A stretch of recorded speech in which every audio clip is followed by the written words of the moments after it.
Welcome to the Third Degree Masonic Podcast, where we are always on the level. We're your hosts. I'm Brother Samuel. I'm Brother Gabriel. And missing tonight is Brother Ryan, but that's okay. It's okay. He'll make it to a recording eventually. Eventually. He's a busy boy, but Craftsman, today we have something very special for you. We have two Masons from our lodge that are probably some of the most traveled men I have ever met. We're talking about two guys who kind of eat, sleep, and breathe Masonry and have had the privilege of traveling not only here in the state of Ohio, but have been to many states and have even been across the pond together to visit in other countries. So I'm really looking forward to having them on the show. It's always a blessing having them in our lodge.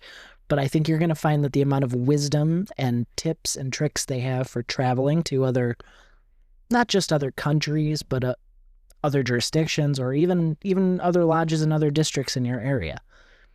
I think you're going to find the things that they have to say very enlightening. Absolutely. I mean, I do a little bit of traveling. I don't know. Do you do much traveling, Sam? I don't. You don't really get. I don't really get the time. I want too to. much. I've made it on my. It's on my to-do list. We'll call it a New Year's resolution for next year, that I would like to try and visit someplace every month, at least once. I know that's probably not going to happen, especially in the summertime when everything gets really crazy in my life, and with a wedding getting planned for next year. But I'm going to do my best. Good, because I do. I don't want to say I do a good amount of traveling, but I do some traveling. I go to a lot of Masonic events. I go to a few other lodges. I do a lot of a pendant body Masonry stuff. Right, because you're in more organizations than I am. So yeah, and I belong to a lodge in a different district. Haven't been there, unfortunately, in a little bit. Things have just been so busy this summer. I mean, you can attest to that too. That I can. But no, I'm looking forward to this interview about traveling, because I have some traveling questions. I know our craftsmen have plenty of traveling questions, and I just want to know proper etiquette and handling and stuff to do, because I have a very important traveling bucket list of mine, and I want to someday go to the Grand Lodge in Tokyo. Ooh, that will be Japan. That will be an interesting lodge to go to someday. And I don't think it would be very hard to convince your wife to go to Tokyo. Not at all. Does she major or minor in Japanese? She's minor. She has a minor in Japanese. Yeah. So it'll be such a difficult sell. Yeah. So hard. Sell. Yeah. Well, before we jump into this awesome interview and have these guys jump on the mic, I would just like to remind you that our merch store through masongearshop.com is still open. I would like to say thank you to anyone who has purchased a hat or a t-shirt. Thank you. All of those proceeds will be going into the Genoa Lodge Grand Officer Fund. Thank you so much. And if you're interested in getting your cool Mason gear hat or t-shirt, you can find the link right below in the description here. And you'll get yourself a really cool hat. I'm waiting for mine to come in the mail, and we'll show them to you all over our social media. So awesome. Looking forward to it. Again, thank you, brothers, for those of you who have helped donate to the Genoa Lodge Grand Officers Fund. Thank you so much. And now on to Brothers Mark and Brother Charlie.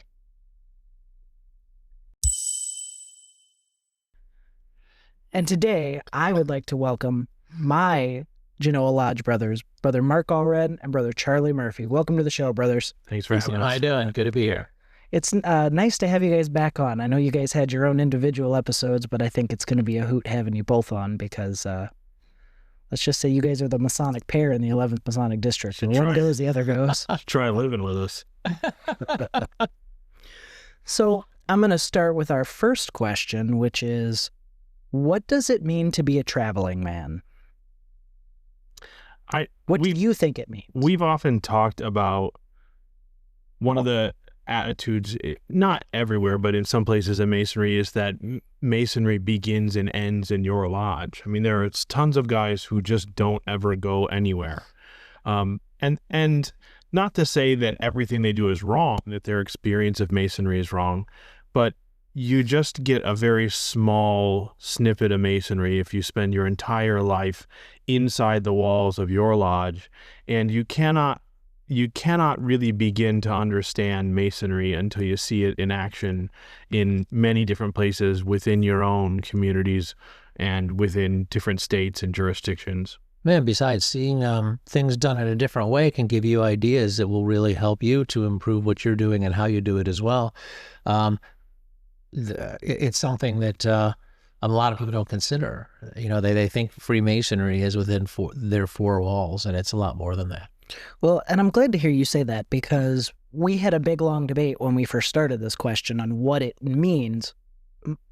Do you think it's not only necessary, but maybe even required of Masons that they be traveling men, that we travel to other lodges, to other events, district? Do you think that that is kind of, I don't want to say like a requirement. I mean, you can't make anybody do anything, but like almost have that higher level. Yeah, I don't know that it should be a requirement, but I think it's important. And that's one of the reasons when we developed the Royal Schofield Society, for example, we made that a component. One of the elements is to travel within your district, and another one is to travel outside your district. And the brothers who write these essays say these are some of the most valuable things they've had. And they may never have gotten out of their own lodge before if this weren't a requirement of that program. So I think it's been successful. And from a historical perspective too, I mean, and Masonry is not unique in this aspect.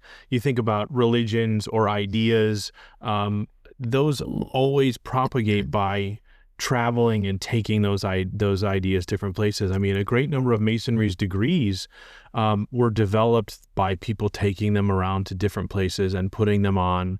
And then, I mean, the entirety of the Allied Masonic degrees is just a compilation of all of those degrees that we don't necessarily use anymore, but that people were using because somebody from this state had a degree and they started traveling around giving that degree to other people. And so, and not to mention, I mean, if you look at the early American spread of Freemasonry, it traveled through military lodges. And in that case, traveling was essential to setting up new organizations and initiating new members.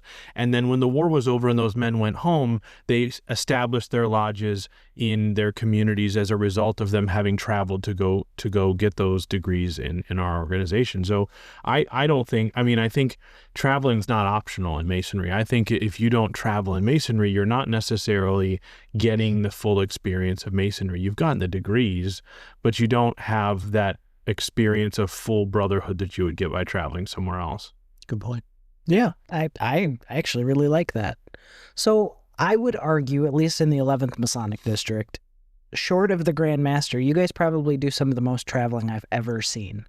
I mean, you guys travel a lot around the state of Ohio, at the very least, and not just the state of Ohio, but we'll get into it later, but you guys have even been to other countries together.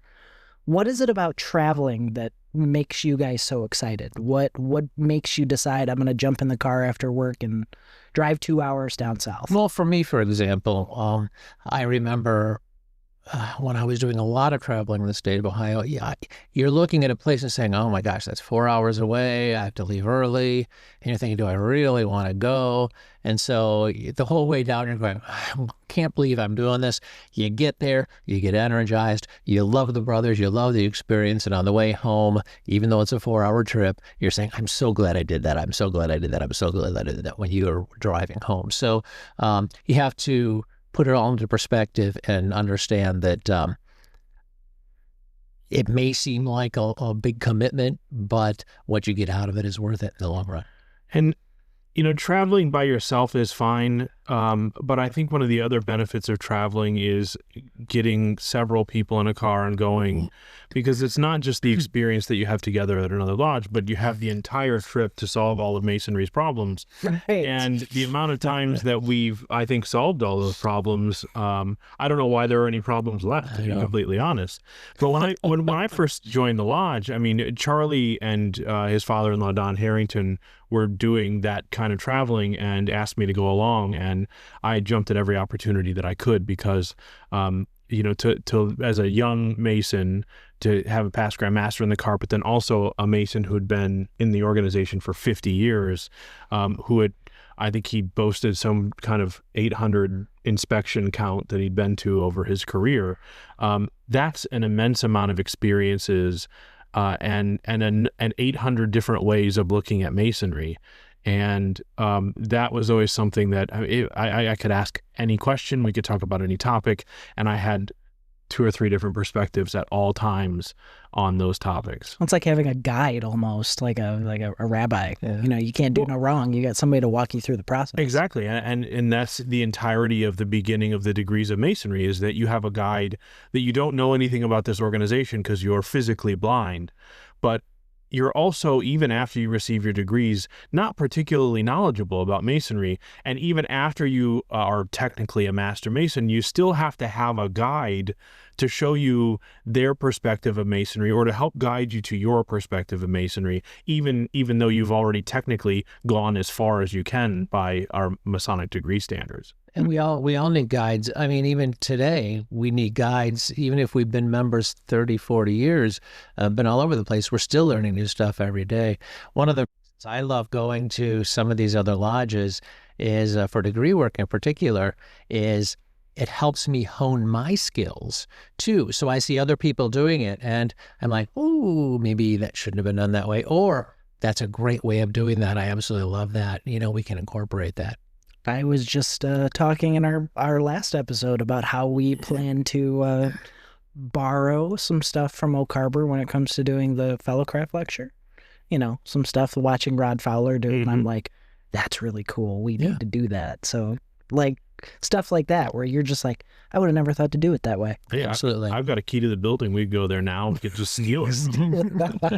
Just go tactically acquire everything. That's right. Where'd it go? There's no copyrights in Masonry, and so traveling around and seeing degrees, sometimes you're like, man, we're stealing their idea. But also, if it's a really great idea and leads to better candidate engagement, then steal away. It's a big compliment. That's right. It is a compliment. Come to our lodge and steal our stuff if you want. I would feel good about that. Right. But you better strike that, Sam, because now if something's stolen from Oak Harbor, Mark's going to get in a lot of trouble. It's all for us. Just Fowler. He's not going to do anything. For goodness sake. I hope he's listening. I hope he is too, because this will be the second time he's mentioned in an episode. Without a mouth. So, having done all these travels, a lot of the questions we've gotten from our listeners have been a lot of new Masons. A lot of guys that are like, hey, I don't know how to travel. I don't know what the etiquette is. I'm kind of afraid to do so. You think about it, you're like, oh, you're jumping into a whole new pond. Each lodge has its own ecosystem, and you're about to go jump feet first into one. The plus side, I've noticed every time you go to a Masonic event, it doesn't seem to matter. Everybody's your best friend. It takes 5 minutes, but there kind of is a little bit of that nervousness that first time you go somewhere and you're like, oh, I hope they like me. Yeah. And particularly, every Grand Lodge jurisdiction has its own requirements. They all used to be very, very, very similar, but a lot of them have changed in recent years, Ohio included. It used to be that you had to present your dues card and do the Tyler's Oath and be asked a bunch of other questions. And many, many states still do that. So if you're traveling to another jurisdiction, you really need to be aware of what the requirements are. If you know the Tyler's Oath and have your dues card and an ID, you should be okay. In the state of Ohio, we changed it. Now, all you need is a valid ID and your current dues card. So that's something that Ohio changed a few years ago, but many, many Grand Lodge jurisdictions have not. And then if you're traveling overseas or to a different Grand Lodge jurisdiction, sometimes you need to get approval through the Grand Lodge Secretary as well. So Okay. Yeah, and in most cases, I think that you could simply go to a lodge and they might, I think in Ohio, even though there are minimum requirements, every lodge may do something different. It's up to the tiler and to the master of the lodge to determine whether or not a brother is qualified to enter. And if there's something that maybe they are qualified to enter, but there's something that Tyler's not comfortable with, he could say, no, I'm sorry, we're not going to admit you. So you just have to, in Ohio, I've never had any problems. They see an Ohio dues card, and for the most part, they can look your number up in Grandview, and it's a pretty simple process. But definitely if you're traveling outside of the state of Ohio or the state in which you reside, it's always, if you have notice, it's always good to reach out to the Grand Secretary first, and then have him contact and say, I have a brother who's in good standing who wants to visit this lodge on this date. And I've done that before with the Grand Lodge of Missouri and gotten a contact out of it. And so that way I don't have to worry about going into that lodge and doing all those things, because I've already been vouched for by the Grand Lodge of Ohio. So I would always, if you're able to get that ahead of time, I would always recommend it. You can always, especially if you're within the U.S., I think you can always just stop at a lodge if you're a spur of the moment thing. But Yeah. they're going to administer some kind of examination of you and your status as a Mason and your ability maybe to do the Tyler's Oath. So just be prepared to do those things. Perfect. Well, I mean, that really makes things a little bit easier in the legality of things. So when you first you're traveling somewhere new, do you have any recommendations or tips of people that things that you guys like to do when you go somewhere new for the first time? Are there certain people you look for, certain officers? Do you try to... I don't know. I always feel just shaking somebody's hand, right? I mean, Absolutely. that I think at least extends, and certainly I've, for the most part, felt incredibly welcome. And we'll talk about a few examples later of places that we've gone to and the hospitality that we've received. And Masonry is not perfect. There have been a couple of experiences that we've had that I don't feel unwelcome. I just don't feel like particularly reached out to. But for the most part, these guys are excited to have visitors, especially if you're from a different jurisdiction. You walk in to a lodge in Wyoming and you say you're from Ohio, they just are immediately going to pepper you with questions, and we would do the same. I mean, so I've always just kind of like walk up, shake somebody's hand, start talking to them. Yeah, oftentimes, and I've always espoused this as you guys know, I always say the senior deacon should be at the door. So when someone walks up the stairs into our area, he's the first hand they shake, so he knows if he's a visitor or if they're not visitors, and should always just make himself known. And so I always look for the senior deacon when I go visiting, just to shake his hand, and so he knows I'm a visitor, so he can report to the master, and oftentimes what they'll do is say, oh, come talk to our master, that type of thing. But I like talking to the senior deacon first, because he's typically, at least in our jurisdiction, the one. In some other jurisdictions, there are other offices like marshal that do those things, but here it's a senior deacon, so that way he knows if you're a visitor, if you're, where you're from, that type of thing. And from the opposite end of that perspective as well, from a lodge receiving visitors, I think that there is a significant obligation of the lodge to go out of its way to make sure visitors not only feel welcome, but are recognized. We've had I think a long-running tradition at this lodge. Don Harrington, and I think in fact was really the one to cement this, that when we introduce a visitor, we don't just make him stand up on the sideline and say his name. I mean, most of the time he's escorted and introduced directly to the master, and then the master comes down on the level and shakes his hand. And I think that goes a long way to making a brother feel special.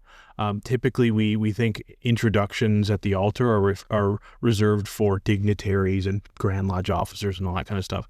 But to have a visitor welcomed directly by the lodge, to be the center of attention there, I think goes a long way to ensuring that brother's going to have a great experience. And not all lodges do things like that, and they do things differently, but certainly making a brother feel accommodated and welcome and valued as a visitor of the lodge is essential to any lodge. Oh, Right. I agree. And actually, it's interesting you said that, because the last couple of years I've really noticed that we kind of do go the extra mile when it comes to making our guests feel special. I mean, not just our guests, but when we have a guy that comes in for an award or something like that. He's the floor. Like, we bring him right to the center. And that's really cool, because I don't see that very often. Not making a swipe at anybody, but it is really cool.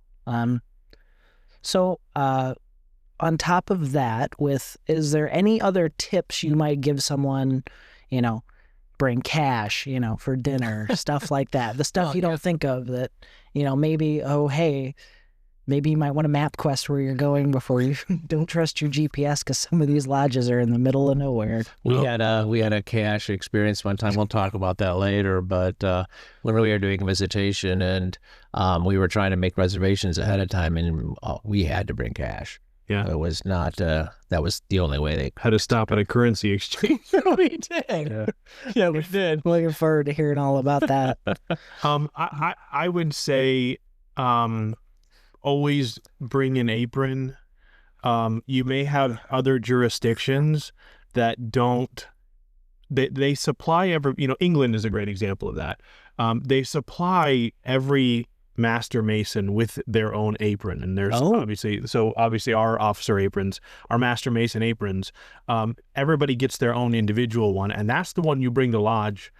We don't necessarily do that here in Ohio. We give you a leather apron when you're a master mason, but we always just have cloth aprons available for anybody who wants Goose to and use them. Gridiron does, but I think they're one of the only ones. Yeah. Right.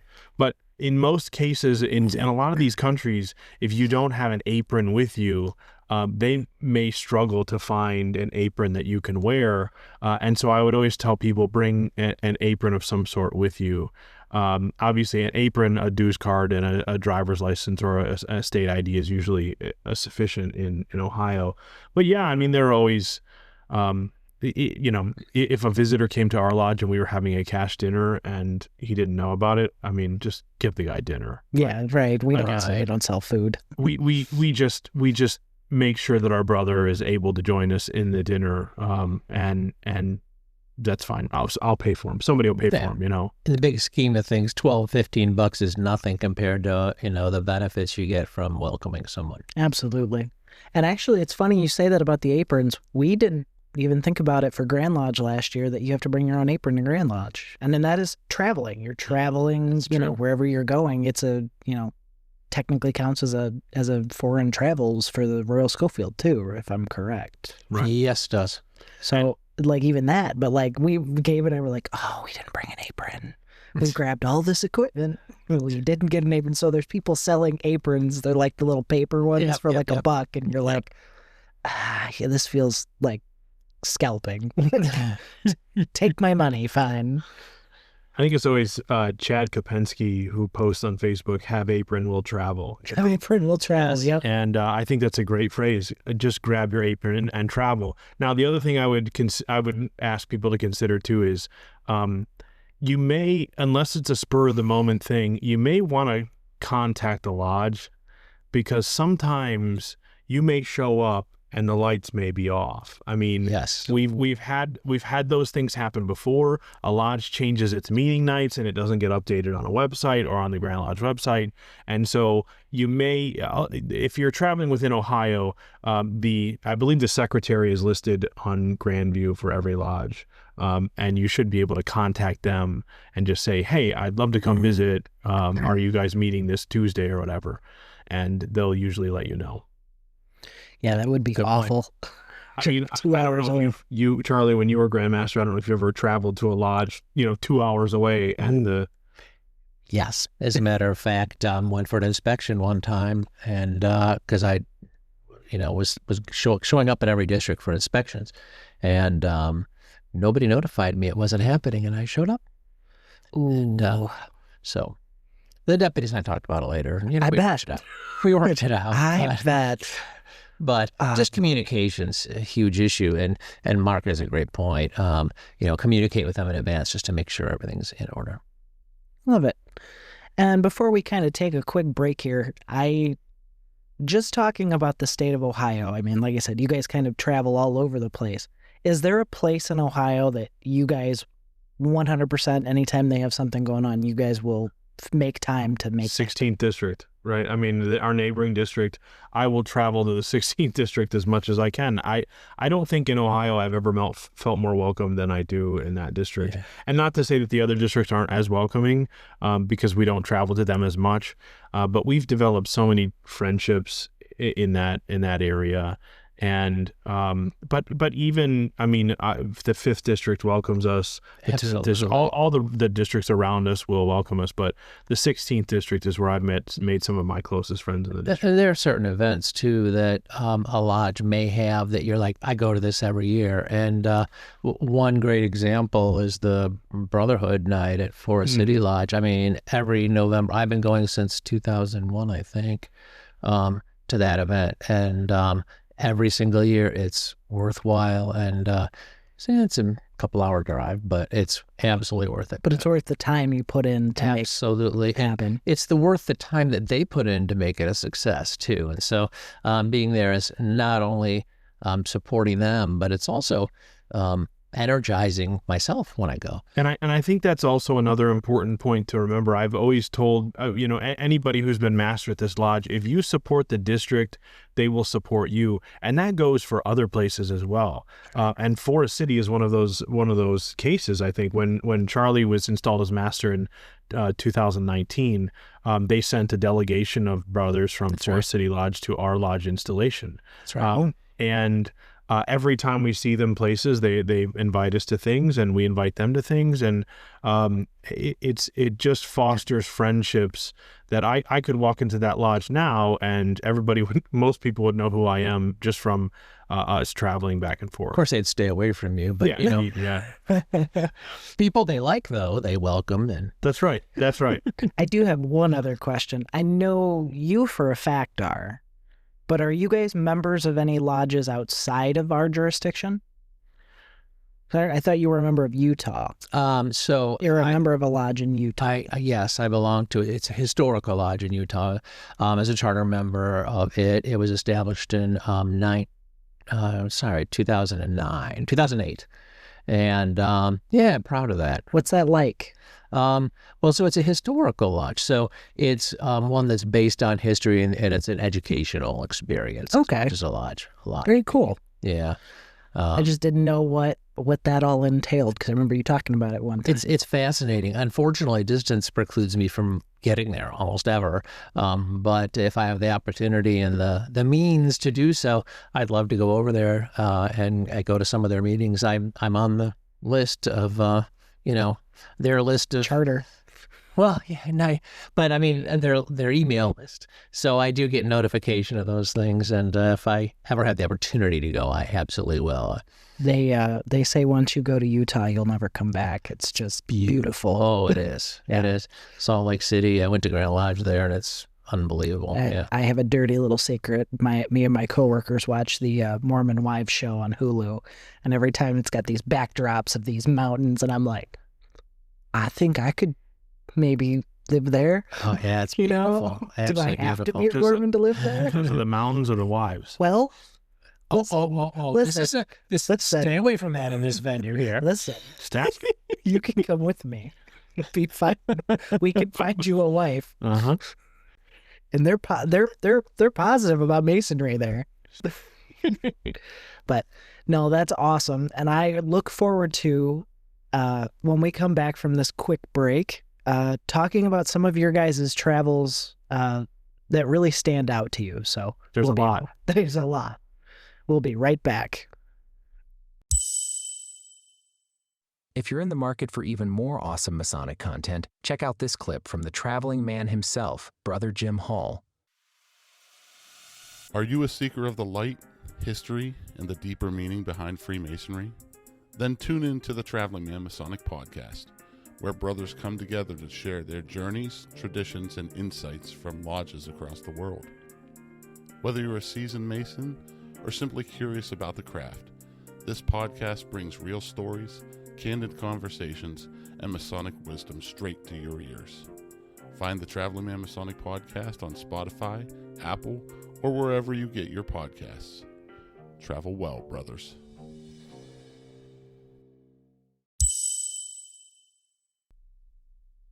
And thank you, Craftsman, for rejoining us on the Third Degree Masonic podcast. Brothers, thank you for continuing on with us. We didn't have a choice. We're handcuffed to the chair. Captive audience, you know? Mm-hmm. So, I have one question before we get into some story time with Mark and Charlie. When going to Masonic landmarks, like the George Washington Memorial and other stuff like that, is there any kind of particular etiquette for that, or do you generally register or contact whatever jurisdiction's Grand Lodge it is? It depends on what you're doing. If you're just there visiting, typically these are open museums. So you mentioned the George Washington Masonic Memorial. The director of education there, Sean Iyer, is actually, he was born in Defiance. Bowling Green, was it? I believe. But he was originally raised in Defiance. I think he wasn't raised a Mason in Defiance, but he moved to California, joined a lodge there, and then went to start working in D.C. for the monument. And he's always open to this. You know, I've the last time I was there, I reached out to him, and I took a tour of the building. But then he and I went out and had lunch and had some conversations. But there's has regular business hours, and you can really just show up in casual clothing and pretty much see everything that place has to offer. If it's a Masonic building like Detroit or Philadelphia, Grand Lodge in New York or Philadelphia, a lot of times you may need to arrange those ahead of time. yes. In fact, I think when I was at the Grand Lodge in New York a couple of years ago, they have very specific rules for taking tours. They're all private tours, and they must be arranged ahead of time. If you're a Mason, you pay nothing. They will, if you can demonstrate that you're a Mason, they will arrange. My friend who's not a Mason, and I went there, and they gave us a private tour, just the two of us. Oh, sure. He's got a friend, huh? We're never going to get through this. Wait till we get to the travels. So those places you may need to arrange things ahead of time. Certainly, if you're going there to visit a lodge, you need to arrange that ahead of time. But if you're just going to a place that's open to the public and has regular business hours, you're free to go at any point. Awesome. So that will lead into this question that I have. Maybe not singling one out as per se favorite, but what is a very enjoyable or top on your list of Masonic areas, Masonic landmarks that you have traveled to? Well, yeah, I mean, so there are so many in the world I've not been to. So, saying this means I just haven't maybe seen a better one yet. But there's so many that are very comparable in the state of Ohio. But I think one of my favorites, I love the Grand Lodge of England is beautiful, of course. But the Philadelphia Masonic Temple is one of my favorites by far. It's stunning, and there are many beautiful beautiful artifacts inside. But it's historic. I mean, the Grand Lodge of Pennsylvania has been around longer than our country, and you go in there, and they've got one thing that I talk about because I absolutely loved it was there's an original portrait of Ben Franklin because he was Grand Master there, and they have been contacted by the federal government numerable times to try to buy that from them because it's a beautiful portrait of Benjamin Franklin in original oil, and they won't do it because I wouldn't do it either. I would never let the government take that from our lodge if we had it. Yeah, he's with all the other Grand Masters. He's just in line, and they have them all from time immemorial up on the wall. And so just artifacts like that. I think wherever you go, you see different artifacts, and there's always something that's going to catch your eye wherever you go. Is it the Grand Lodge of Philadelphia or New York that has a copy of the same type of dome that was in the Titanic? Well, not the dome. It's this again. I'm basing it off of what the tour guide told us while we were there. It's the Grand Lodge of New York. Their Grand Lodge building there has a primary room where they hold their Grand Lodge ceremony everywhere. It's unlike Ohio where we rotate it from place to place. They always have it in Manhattan at the Grand Lodge of New York building, and their primary room where they hold Grand Lodge, the ceiling purportedly was of that room was copied and reproduced and put in a ballroom on the Titanic. That's what we were told there. I don't know the exact historical truth of that, but that's what we were told. Awesome. Well, that sounds like a nice place for the craftsmen to have on their travel bucket list. Absolutely. But don't also discount. I mean, we always talk about the big buildings. Detroit is one of those. Oh, yeah. Indianapolis has a really great one.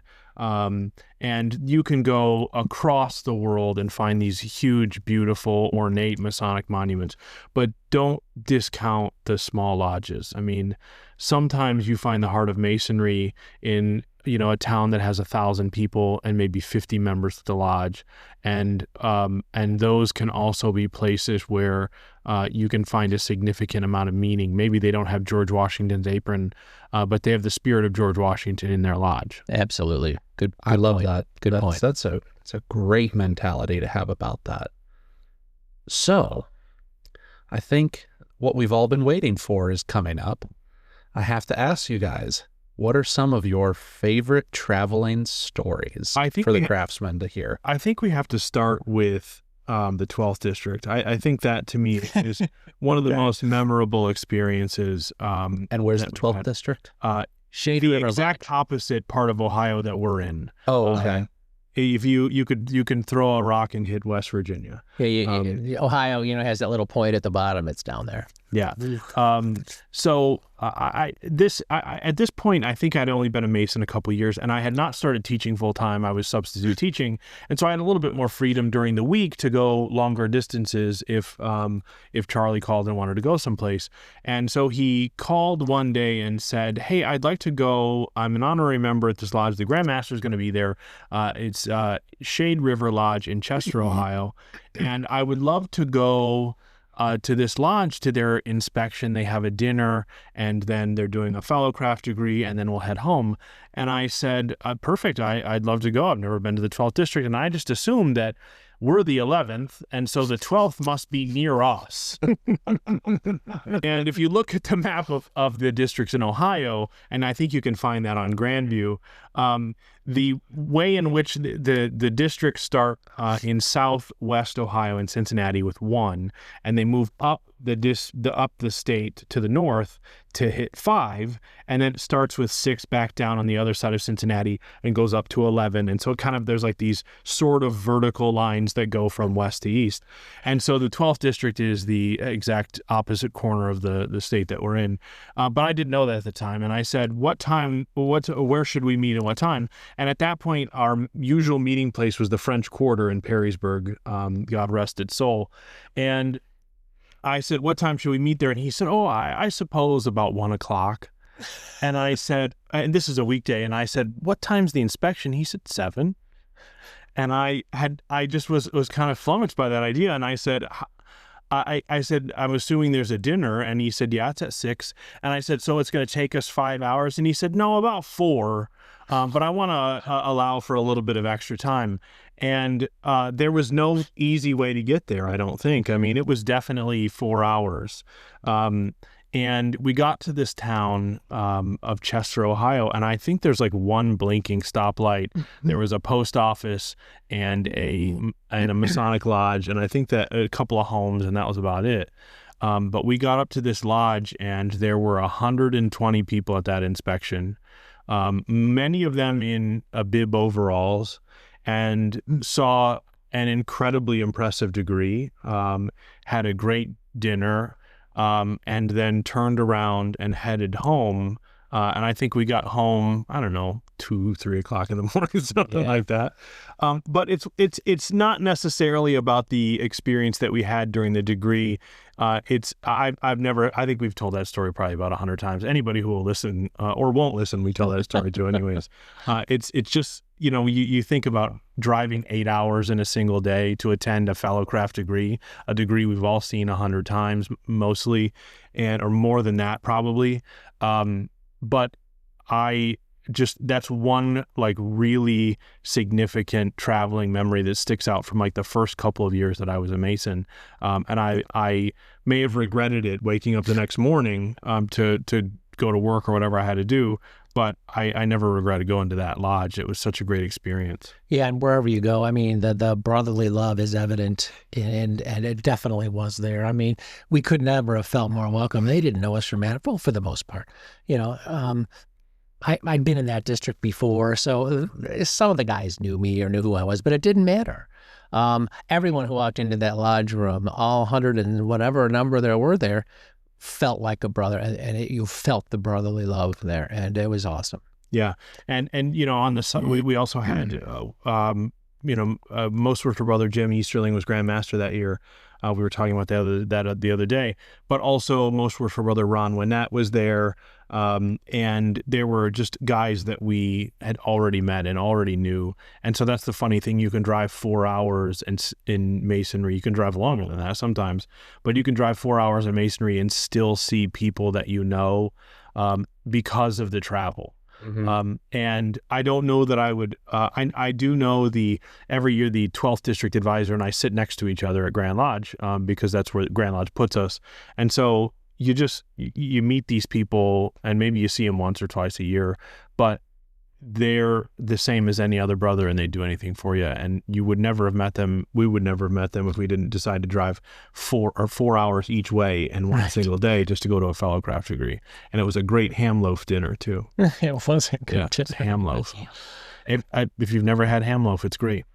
And see that whole idea that you're talking about the brotherhood that you feel in literally one of the most remote places in this state is, I think, one of the things we're really trying to exemplify here about traveling is that we always talk about Masonic wages and everything like that. That's the real, I think, tangible part of this fraternity that you can really feel impacting your life and impacting your friendships, is that brotherhood spirit no matter where you go. Right. Yeah. And I just think that every time we travel, and Charlie said it in the previous segment, that sometimes you've just got 50 things going on in your life and you're just tired. And the idea of you having to go, there's 7 nights in a week and this is the 6th one in a row that you've got something Masonic. And even if it's 30 minutes down the road, the idea of having to get in your car sometimes and go is just like, I could just be at home resting or catching up on stuff that I was supposed to already do. But by the time you get there, all of that is gone. And you just generally feel in Masonry when you travel someplace else that those experiences make it worthwhile. Right. Because there's always something that you experience or somebody that you see that just makes you forget about all the crap that you've got going on in your life. Agreed. I love it. So, any other stories? Because that's an amazing one, but you guys have always been big proponents of traveling.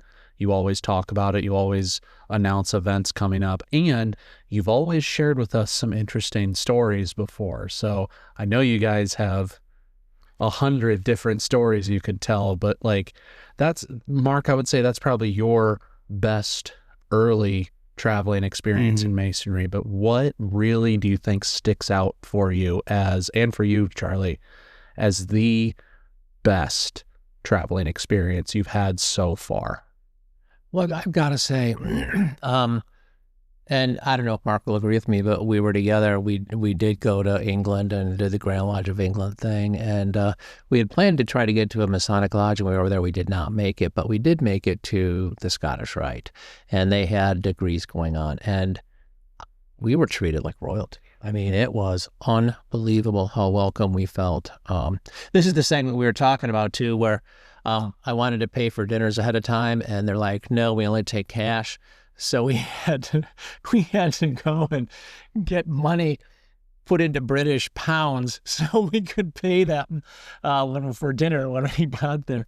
But boy, what a dinner it was. It was worth more than we paid for it, that's for sure. I'm telling you, I have never felt, and we looked at we were given a program for the day, and there were officers of the Supreme Council of they call it the ancient and accepted right. They've left the word Scottish off for political reasons dating back a few centuries. They treated us like there were guys on that Supreme Council who had been knighted by the Queen. I mean, Yes. and those titles are included with their Masonic titles in the program. And those guys, you never would have known it. I mean, they were just so unassuming. You could tell maybe that some of them were very wealthy people, but they never made you feel less than them.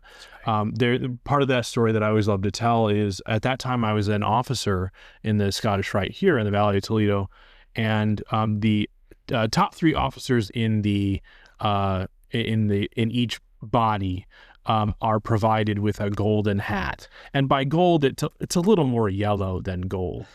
And so when we were preparing to go there, we had already reached out. The Grand Secretary of the Supreme Council of the Northern Masonic Jurisdiction had already contacted England, let them know we were coming and to expect us. And we were put in contact with them, and we asked what should we wear because their outfits are very different than their regalia is very different than ours. And they said, just wear whatever you wear when you're in Scottish Rite there. And so I wore a dark suit it was a dark suit and a dark tie. And then Charlie wore his white 33rd hat, and I wore this gold officer's cap. And the Grand Treasurer of the Supreme Council in England, who had been knighted by the Queen, he came up to me after the degrees were over, and he said, "That hat is so awesome. I would love to have one of those hats." And I almost just gave it to him because I don't think they're particularly that expensive. And he had this huge ornate 33rd degree sash and this black cap on. And I thought, God, I'm just sitting here in this gold hat. Maybe he'll trade me his sash. Maybe I can get something good out of some regalia to bring back to the lodge. But again, I mean, that was just kind of a funny moment. It's those small moments, I think, that happen when you travel. And when Charlie says we were treated like royalty, we were never left alone. There was always a brother there to explain to us what was happening. There was always a brother there there was a guy there who said, "Yeah, I've been to lodges in Ohio before. I used to do some work in Chicago and then Ohio." And I mean, these guys just wanted to talk to you. And I felt like I was a member. I felt like I was right at home. I never felt like I was out of place anywhere. It just felt like Masonry in a different place. Agreed. Yeah. Wonderful.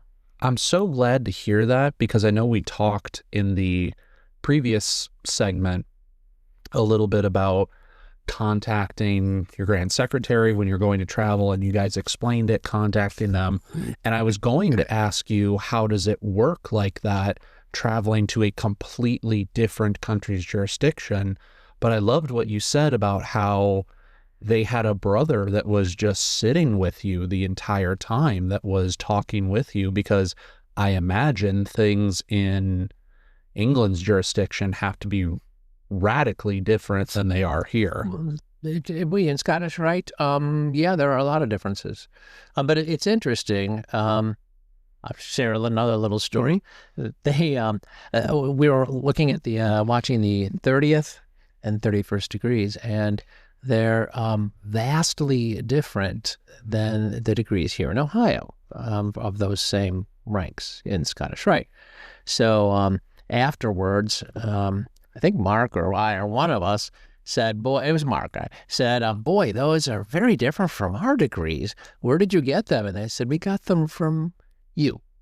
We got them from the Northern Masonic Jurisdiction. The only difference is you've changed yours, we have not. So Yeah, the ancient and accepted rite in England, a lot of times we think of Freemasonry coming from England to here, which is almost always the case, except in the area of Scottish Rite, where it came from elsewhere then, but primarily was popularized in the U.S., and then the U.S., the Northern Masonic jurisdiction, chartered England. yes, And gave them all of their rituals, and they've kept them unadulterated, and we've changed them so much that we won't even recognize the original degrees anymore. It was fascinating. That was really, really awesome to see. Yes. That's really interesting. Now, I'm glad that we've been talking about this traveling, especially to foreign lands.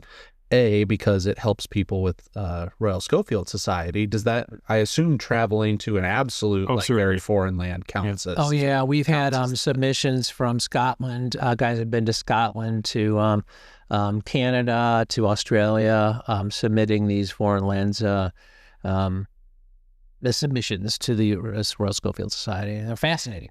So, to touch on something that we had talked about in the very beginning, how some of our listeners, like this is one of our most requested questions and informations. You brothers, I'm trying not to flower you or pepper you with a bunch of adorations and comments and loving and brown nosing and everything. But you brothers are men of status and traveling and experience in Masonry, and very well seasoned in the fraternity. He's calling us old. Yeah, well deserved. So my question is that how would a younger Mason who is scared about traveling, if he thinks, oh, well, we got this family vacation coming up in France or in Italy or something, should he just ask his master to put in a request to the Grand Secretary? He should do it. He could do it himself. If he's new, especially, I would always recommend, and there's a plan, going to the Grand Secretary first. That can alleviate so much of the stress. Right. And you mentioned France a couple of years ago, and I honestly don't know the status now, but there was one time where there were 2 Grand Lodges in France, and one was recognized, one was not. So if you go to an unrecognized Grand Lodge, that's not a visitation you're allowed to do. Yeah, and that's a great point too. Checking to make sure the organization is recognized by our Grand Lodge is essential, because there are a lot of clandestine organizations that are pretending to be Masonry, regular Masonry, that have not been recognized. And so you could always stop at a lodge and then find out that it is something not recognized, and that's actually unmasonic conduct according to our code. And so it's something that you should ensure beforehand. Now, the Grand Lodge can generally tell you pretty quickly if a place is recognized by our Grand Lodge, but you should always check first. And they also have a list of all our Prince Hall Grand Lodges or Prince Hall Lodges that are recognized as well. So if you're doing a Prince Hall visitation in Ohio, checking to make sure it's a recognized Prince Hall Lodge makes sense too. Mm-hmm. Perfect. Well, thank you for that information for our craftsmen and listeners who are always asking about that stuff. So any other very important, very memorable traveling experiences? I have at least one. I'm sure we've traveled to so many places now that we should have written a bunch down. Right. But one of the other things that I remember very, very distinctly is Charlie and I had been planning for a while to go to the inspection of Wellington Lodge in the 22nd District. Yeah. And a guy that we know really well, who's a past Grand Tyler, I think, right? Ron Runyon is a past Grand Tyler, was master of Wellington Lodge. And we ultimately decided to go to his inspection that year.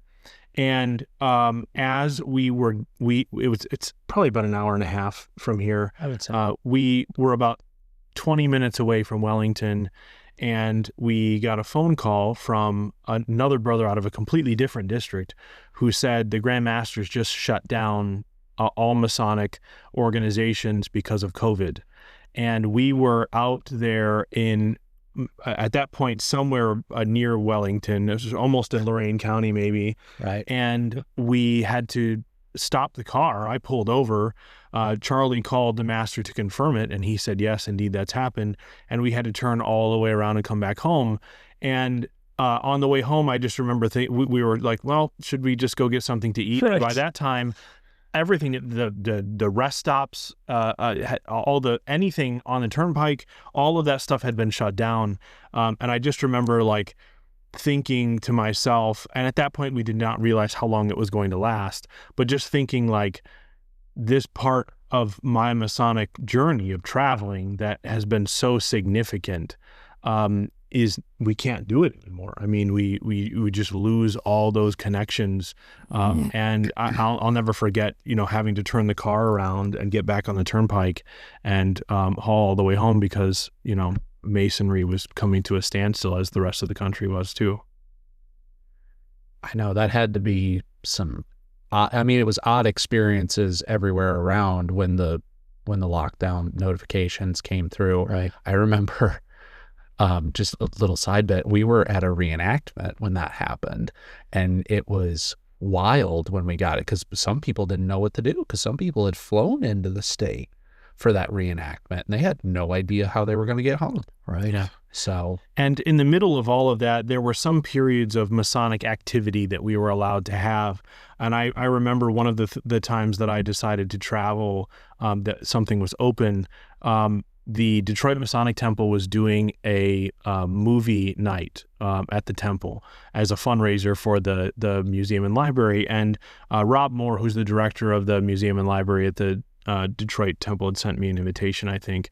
And it was a kind of salute to Egyptomania. And so they have a lodge room in the Detroit Temple where typically the Michigan Lodge of Research meets. That's their home. It's the Egyptian lodge room. And so they showed the Boris Karloff movie, The Mummy, and served popcorn and all that kind of stuff.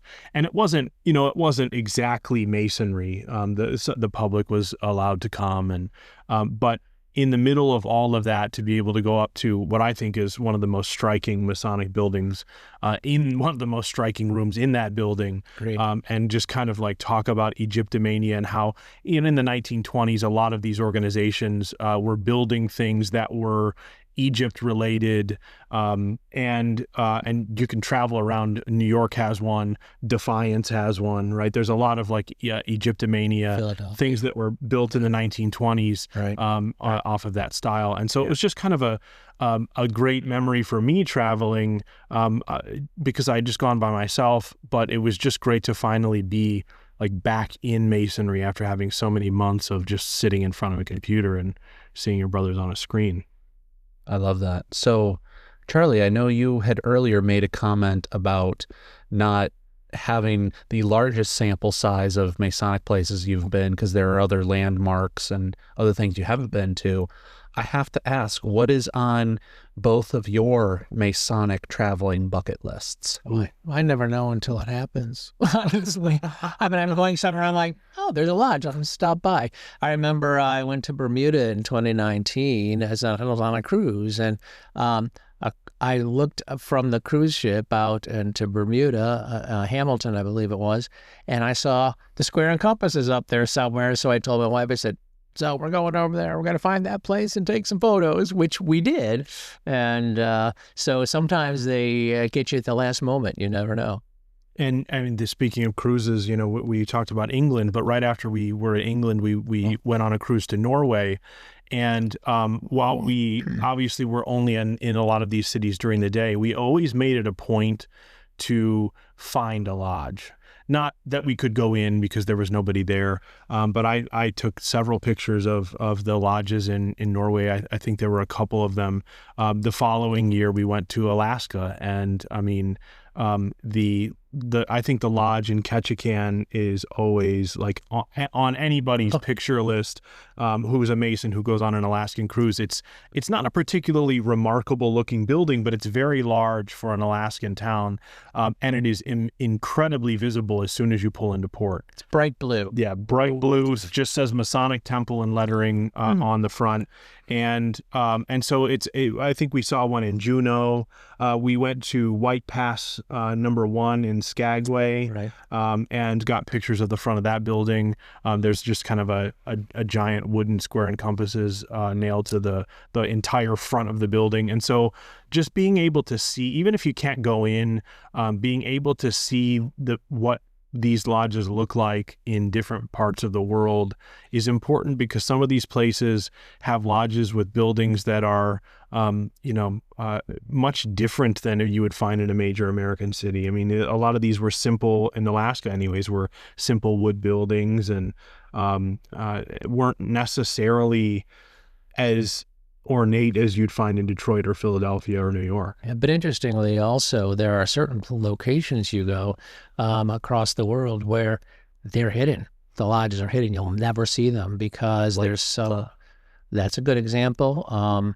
And there are others. And so you have to understand that going in too. Oftentimes, there are certain jurisdictions where you're not even welcome to really wear Masonic square and compasses on your shirts as you're walking around, all that stuff. So that's another thing as you're traveling outside of the United States that you have to be aware of. It's not prevalent everywhere, but there are certain places that might surprise you where you have to be careful.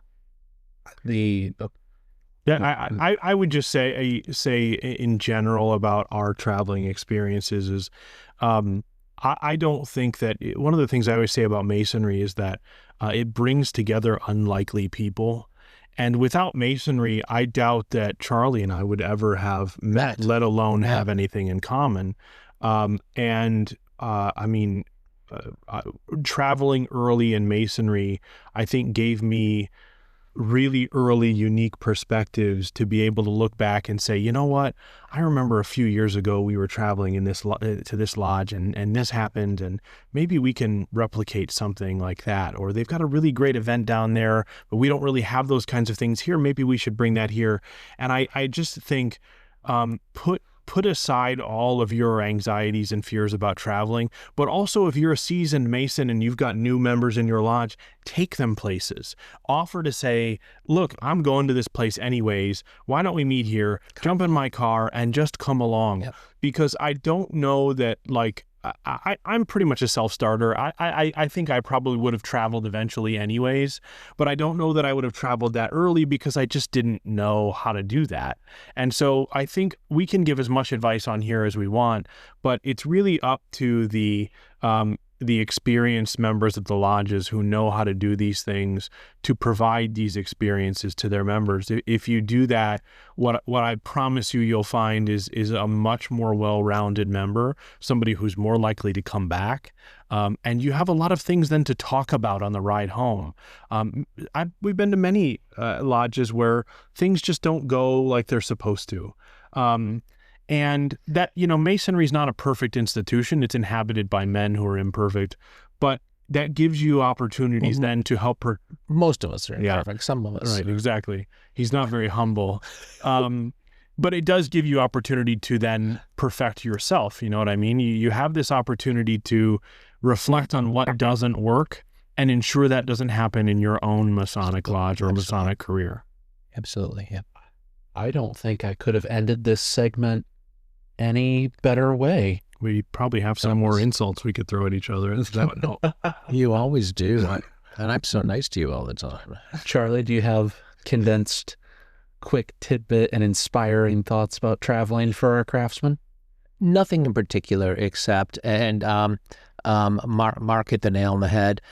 There's another organization that I belong to, the Midwest Conference of Masonic Education, and when I was a Grand Lodge officer and ultimately Grand Master, I stole a lot of things from other jurisdictions with their permission, and used them in Ohio successfully as Grand Master, things that I never would have known about if I hadn't gone to these other jurisdictions or gone to this conference and learned these things from these other members. So keep your eyes open, keep your brain open, and enjoy the experience. That's all I have to say.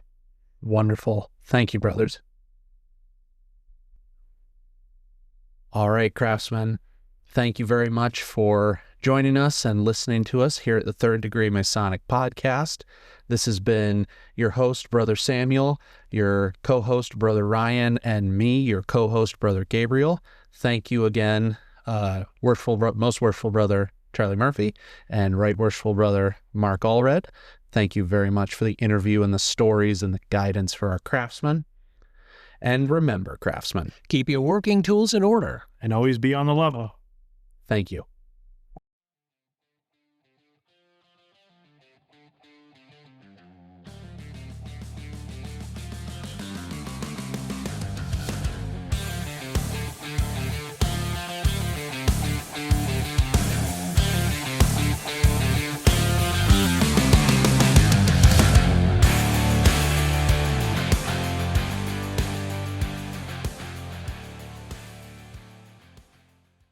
The views and opinions expressed on this podcast do not reflect those of the Grand Lodge of Ohio, its officers, or any of its jurisdictions. They only reflect those of the hosts or guests.